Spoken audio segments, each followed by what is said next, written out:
Today, we're taking the body off of this 1997 Jeep Wrangler so it can undergo some massive upgrades.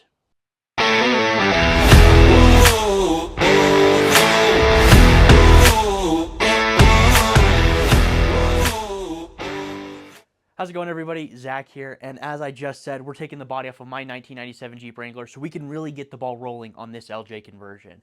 Now, there's a lot of things that need to be done to the frame and everything around the rear half of the body, as well as reworking the entire rear suspension geometry, and we determined it was way easier just to remove the tub to start, do all of the back half kit and everything that needs to get done with that, and then put the body back on so we can actually stretch the body. So we're going to jump right into this and go over what you need to do to take the body off of your 1997 Jeep Wrangler or any other Jeep TJ. Getting started with this procedure, the first thing you're going to do is remove the hood supports that go to the grille, as well as removing your front fenders and draining the radiator. From there, you're going to start being able to disconnect things in the engine bay. First things first, for most of you, you're going to have to disconnect the battery up here.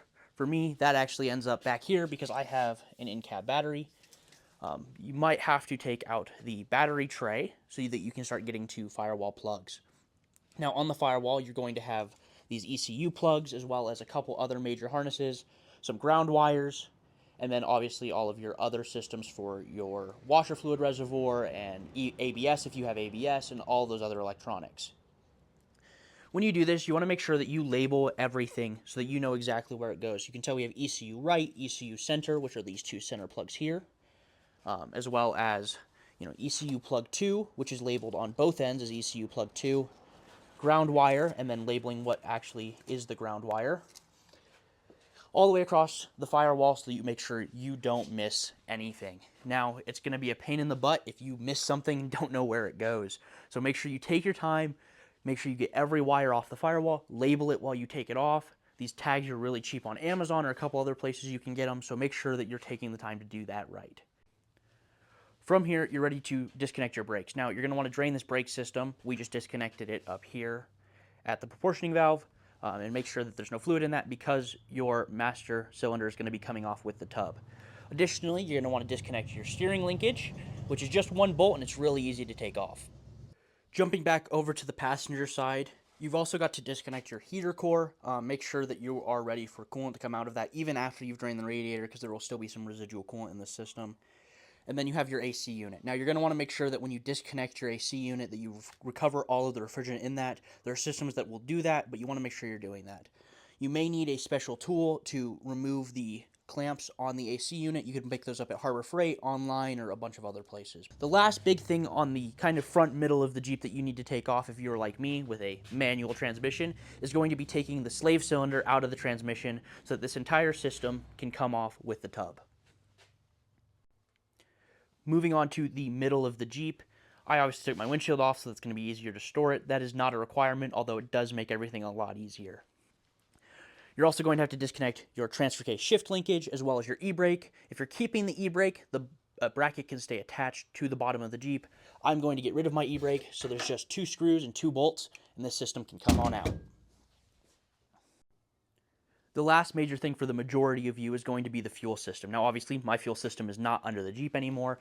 I went to an in-cab fuel cell, so I'm going to have to pull all these fuel lines out through the tub to get that out. For those of you that have it under the Jeep, you may not have to disconnect it. It may still run along the frame, but just make sure that there are no brackets attached to the body so that when you go to pull the tub, you're not stretching any of that.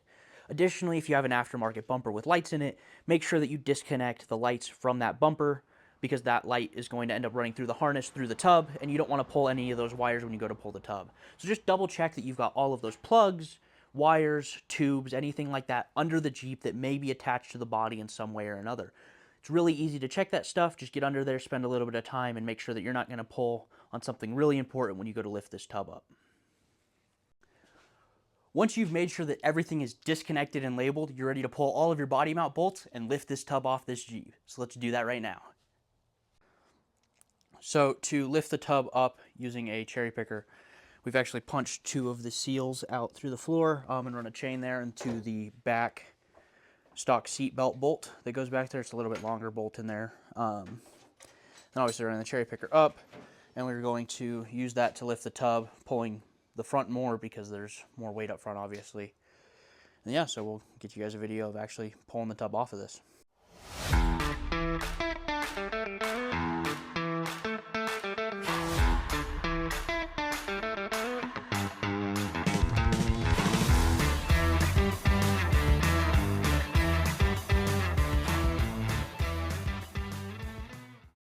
you're holding that corner, I'm going to grab this. And we're just going to walk. We're going to try and walk back that way, a little bit that way. Okay, ready? Okay, ready? You're going to go get that. You ready? Yep. All right, hold on. Let me look up front. Okay, works. I can turn, too, if I need to. What are we hitting? That's fuel on the other side of the tub. It's not catching. Oh, it is caught. Hold up. Okay, let me just do this. Go ahead. Okay, it shouldn't catch again. Okay. It was caught on the exhaust shield.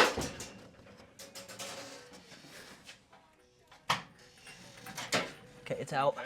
Yep. Let's see what happens if we let this down a little bit. I just want to see where it's. You're on that side. Okay, antenna, sorry. Hold on, we're calling out something. Okay, twist your side just a little bit. There we go. Okay. Keep coming. Catching on something? Nope. Back. Can we go back that way? Oh, we're hitting on the steering wheel. Okay.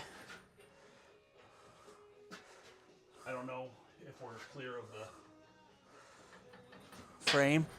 I'm going to look to see if we're clear of the frame. Just give me a second. yeah, We're clear of the frame. Okay. We're not clear of this rear tire, though. Right there. okay. Like that. Okay, let's see where we're at. Okay. Clear the front wheel. Clear the wheel.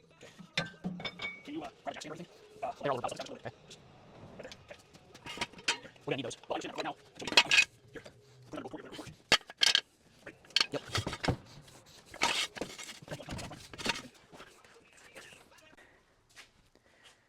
And that's how you take the tub off of a 1997 Jeep Wrangler.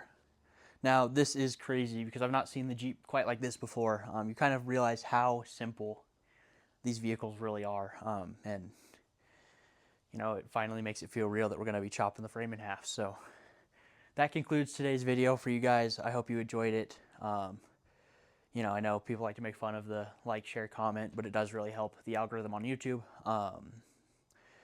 Up next is going to be getting this all prepped to cut the rear frame in half. So stick around, drop a subscribe, a follow, whatever you want to do, and we will catch you guys in the next video.